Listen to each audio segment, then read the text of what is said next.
would do it better this time around than 2008 and 9 if something akin to that happened. As the world gets more sophisticated, complicated, and intertwined, more can go wrong.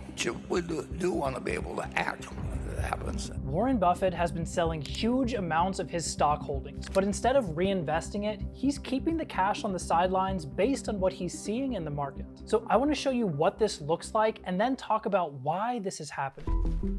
This is a chart of Warren Buffett's stock holdings in 2021, and this is how much money he held in cash. At the time, this was the largest amount of cash his company, Berkshire Hathaway, had ever held outside of stocks, at $166 billion in cash. But Buffett recently filed a new report showing his updated numbers for Berkshire, and this is what that looks like for 2025. He is now holding $344 billion in cash, more than a third of $1 trillion after selling over $175 billion worth of stocks in recent years. With Buffett warning that stocks today were effectively priced for nothing less than perfection. And if anything happened in the world that was less than perfect, the stock market could drop. U.S. markets extended their post-election losses today. The bar is going to be really high for AI next year. The sell-off accelerated as the White House escalated its trade war with Canada, Mexico, and China over recent weeks. So let's look at what Warren Buffett may be seeing in the current stock market that's causing him to sell his stocks, including an ominous warning he issued way back in 1999 before the dot-com crash that has some eerie relevance to today. And most importantly, look at what actions investors can take today to protect ourselves if the market continues to drop.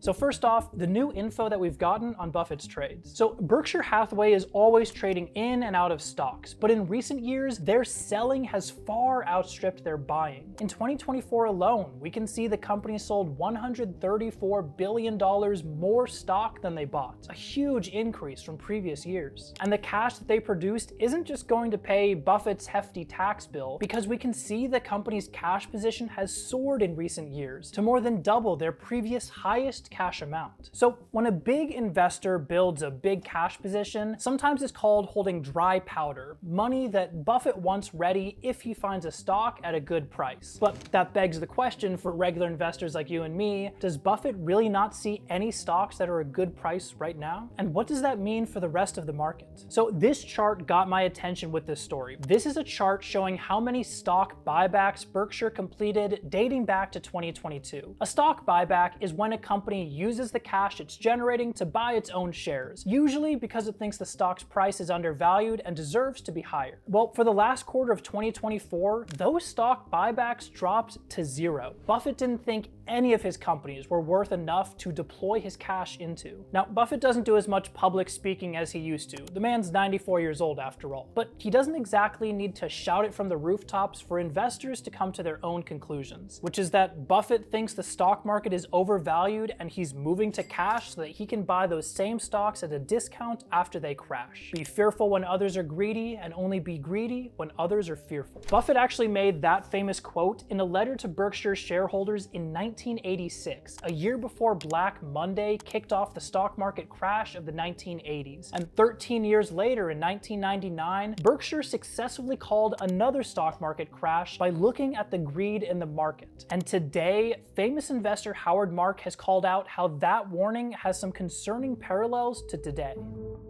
So the year is 1999, and the stock market is in one of the biggest bull runs in history, not unlike the recent bull run that we've seen in stocks. And Warren Buffett makes a public proclamation that stocks would underperform over the next 17 years. At the time, it was the peak of the dot-com craze, with companies like Pets.com rising to insane valuations off the back of the internet craze. So in this environment, there was a whole new group of investors who hadn't ever lost money investing before. Everyone felt like a tech investing genius because they were all making money, and they knew the internet would be the next big thing. And so technology's potential became more important to them than a stock's actual valuation. But Buffett disagreed with this approach, saying investors these days are expecting far too much, and that if he had to guess how the market would perform, it would only average 6% over the next 17 years, 4% if you account for inflation. And if he was wrong, the percent could be even lower. lower. And Howard Marks brings up that today's market has some similarities to the market of 1999. We today have a lot of investors who made a lot of easy money betting on tech trends like metaverse or growth or AI. Fun fact,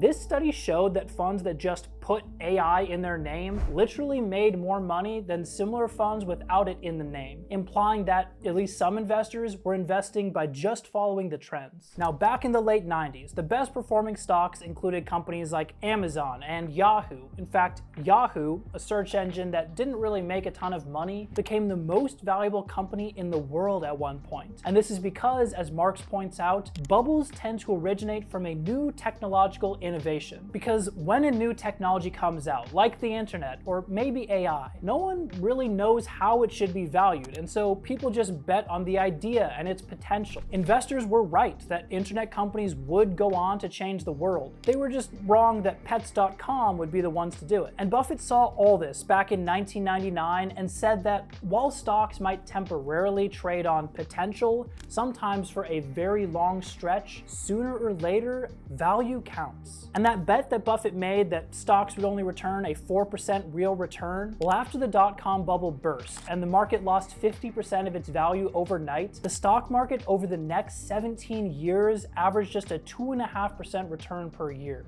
Buffett was right. But with that context from 1999, let's look at Buffett's latest moves today so we can understand what to do as investors to protect ourselves in the next market crash. So there's a lot of noise in the stock investing space, and with all the daily market moves, sometimes I just need to take a walk outside to get some quiet.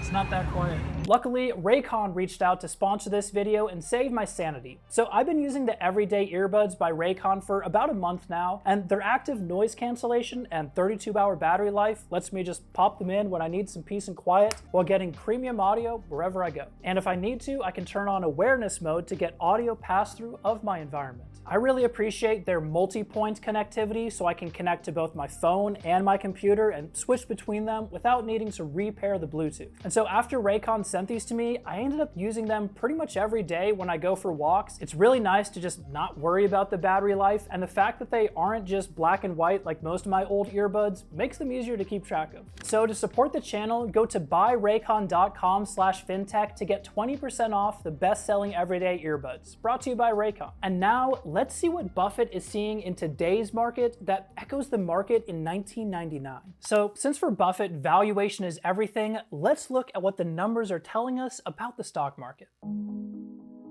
So the S&P 500, a basket of the 500 biggest companies in the US, has been dropping recently, and the tech-focused NASDAQ has officially entered correction territory. And while the trigger for this drop could be a lot of things, the US's new tariff policies, inflation, or waning AI demand, I want to zoom out one level to understand, is the market going to continue to drop from here? So it's no secret that the stock market has been on a multi-year bull run, with the S&P 500 hitting 50 all-time highs in 2024 alone, and the index sitting at an average PE ratio of just under 30 in 2025. So the PE ratio is a measure of how much profit a company is bringing in relative to its stock price, and it's a way for investors to understand how expensive a stock is. But if you average all the PE ratios across the entire market, you can get an estimate for how expensive the entire market is relative to normal. And the average PE ratio for the market right now is pretty expensive. The PE ratio of the S&P 500 has risen 45% from May 2022, which was the last time that Warren Buffett was buying more than he was selling. Now, part of this rise can be explained by companies today making more money than before. So when companies like Nvidia keep on making more money, they cause the overall market to rise. But this increasing metric can also happen when the market is in a bubble. But what we're seeing today with the S&P 500 is especially unusual, since the index's rise is masking the real trends that have been driving its gains. See, in recent years, the S&P 500 has become more and more concentrated in just a few stocks. It's like a boat being rowed by just one or two people while the rest sit back and enjoy the ride. And if that one person wasn't doing everything, the boat would probably just stagnate. Apple, Amazon, Nvidia, Google, Tesla, Microsoft, and Meta. These 7 technology stocks are some of the biggest companies in the market, and collectively, they've become known as the Magnificent Seven. They've earned this name because these stocks collectively have risen over 70% in the past 2 years, and collectively, they now make up more than 1/3 of the entire value of the S&P 500. This concentration, where only a few stocks are driving most of the value, explains why the stock market seemed to keep on marching higher and higher while consumers felt a lot of pain in the economy. And that concentration risk may be acting as a sort of kindling that is catching fire in the market right now. So remember those investors back in 1999 who had never lost money on stocks and they just kept on bidding up the market higher and higher? Well, when those new investors panic and start to sell everything, it can drag down the entire market, not just the tech stocks that they were buying. So the concern is that the entire market right now is like a house of cards built on tech. It's kinda sorta stable if you don't touch it, but it's vulnerable to collapsing if something pushes on it. And that's not something that a value investor like Warren Buffett likes to see, especially given all the pressures the market is seeing right now. Okay, but if that's what Warren Buffett is worried about, what can we do as regular investors to protect ourselves?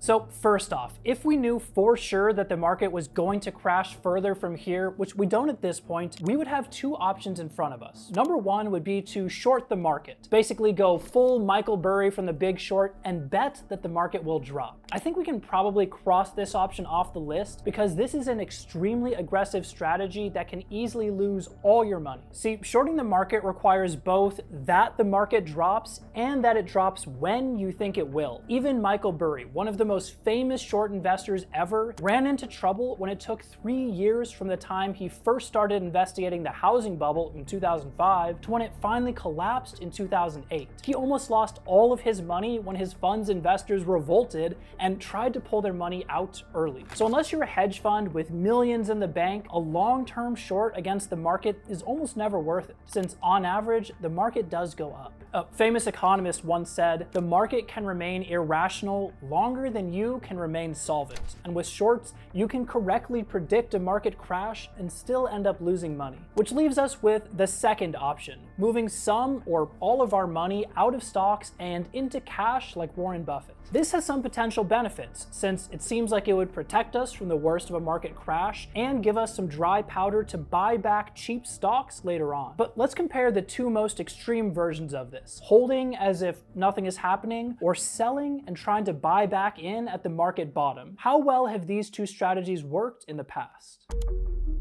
Well, a Merrill Lynch study compared 2 groups of investors from 1989 through 2018. One group tried to actively time the market, looking for things like all-time highs, potential market crashes, and just generally trying to buy low and sell high. The other group just passively invested in the S&P 500. And this study found that a person who invested $1,000 in 1989 and did nothing else would have had over $17,000 by 2018. But if someone were to invest $1,000 in 1989 and try to time the market, and they were to miss just the top 10 highest performing months in that period, they would have had just $7,000 in 2018, less than half of the passive group. And if you missed the top 20 months, you would be down to just over $3,000. They repeated the study from 1999 and from 2009 to 2018, and both had the same results. Market timers lost to consistent investors. And what that means is even if you sell at the perfect time before a crash, if you're at all late to buy back in, you still lose timing the market versus consistently investing. But what about Warren Buffett keeping all his cash on the sidelines? Well, while it's tempting to copy Warren Buffett, I always have to remind myself that he is playing a different game than me as an average investor. Because if Warren wants to buy some new stocks, he has to sell existing stocks. He doesn't have that much new money coming in. But if you're just a working age adult, which statistically most people watching are, you can take a piece of your income every month and put it into the market. We don't have to sell a stock to buy something else because we generally get new dry powder, new money that we can invest each month. This is a concept called dollar cost averaging, which I covered in more detail in my video on exactly how I would invest if I were just getting started. So here's how the numbers work out for someone who keeps on adding money to the market during a market crash. If you had horrible timing and you only invested in the market on days that were were all-time highs over the past 70 years, so you're only buying the peaks, on average, you would have made an 11% return within 1 year. And if you extend that out to 5 years, you would have averaged 10.3% per year. So even if you had the worst timing imaginable and you only bought at market peaks, consistently buying into the market would have still made you money nearly 70% of the time without needing to hold a ton of cash. And as for Buffett's cash position, while it is extremely large, relative to his entire Berkshire portfolio, it actually isn't that much higher than it's been on average since 2003. Berkshire's just grown so much that the numbers look really big, but by percentage, it's not that much of an outlier. So here are the 3 things that I'll be doing to protect myself from a market crash. Number 1, I'll keep buying into the market every month, since it's statistically the most effective way to invest. Number 2, I won't invest any money that I need for the next 5 years. I don't want to be forced to sell during a market dip, and the statistics we're using only work over a long time period. And number 3, I'll be careful to always focus on the long term. Market crashes are scary when they're happening, but in hindsight, they always look like a small blip in the rise of the market. So play it safe, keep buying, don't panic, and I'll keep you up to date with daily updates over on Instagram. I'm gonna try something that I'm probably gonna regret, but for the month of March, I will be answering Instagram DMs from everyone who follows and messages me through the end of the month. It's not gonna be AI or automated at all. I just wanna get a better sense of what you're all feeling about the market, maybe stocks that you're buying, and what you'd like to see in future videos. And YouTube recommends that you watch this video next.